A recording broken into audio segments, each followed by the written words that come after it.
अस्सलाम वालेकुम फ्रेंड्स, आप देख रहे हैं ग्रो अप चैनल। तो फ्रेंड्स, आज की वीडियो में हम सीखेंगे कि C++ के लिए कंपाइलर को क्यों यूज़ किया जाता है। C++ के लिए हम किसी कंपाइलर को डाउनलोड किस तरह कर सकते हैं और उसको इंस्टॉल किस तरह कर सकते हैं। तो स्टार्ट करते हैं आज की वीडियो।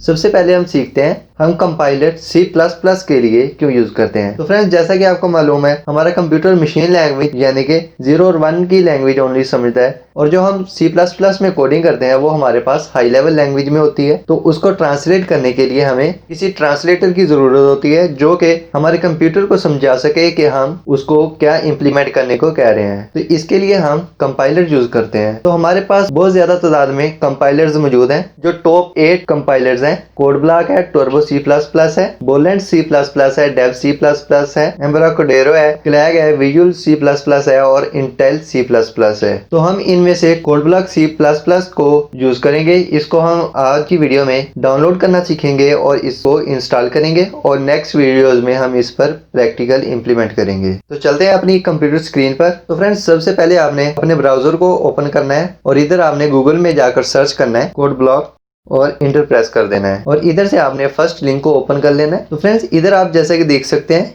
इधर डाउनलोड्स का ऑप्शन आ रहा है। इसके अलावा हमारे पास इधर भी डाउनलोड्स का ऑप्शन आ रहा है। आपने इनमें से एक डाउनलोड ऑप्शन पर क्लिक करना है, और इधर से जैसे ही आप स्क्रॉल डाउन करेंगे तो ये इधर आपके पास आ जाता है डाउनलोड द बाइनरी लिस्ट। इसको आपने ओपन कर लेना है। तो फ्रेंड्स, ये इधर आप देख सकते हैं, ये हम विंडोज़ के लिए डाउनलोड कर सकते हैं, लिनक्स के लिए और मैक के लिए। तो इधर से अगर हम स्क्रॉल डाउन करते हैं तो ये हमारे पास विंडोज़ के लिए जो सारे वर्जन हैं वो इधर आ चुके हैं।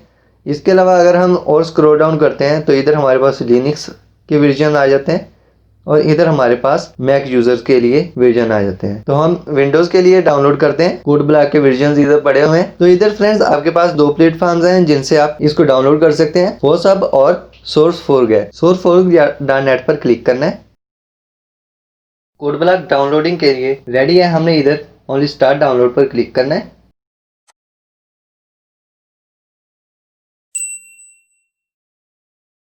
तो फ्रेंड्स, इधर आपने ओपन फोल्डर पर क्लिक करना है। तो ये आपके पास इधर कोडब्लॉक का सेटअप पड़ा हुआ है, इस पर आपने डबल क्लिक करके इसको ओपन कर लेना है। तो फ्रेंड्स, इधर से हमारा इंस्टॉलेशन मेन्यू स्टार्ट हो जाता है। इधर हमने नेक्स्ट पर क्लिक करना है, इधर आई एग्री पर क्लिक करेंगे, और इसके बाद इधर नेक्स्ट पर क्लिक करेंगे, और इधर इंस्टॉल पर क्लिक करेंगे।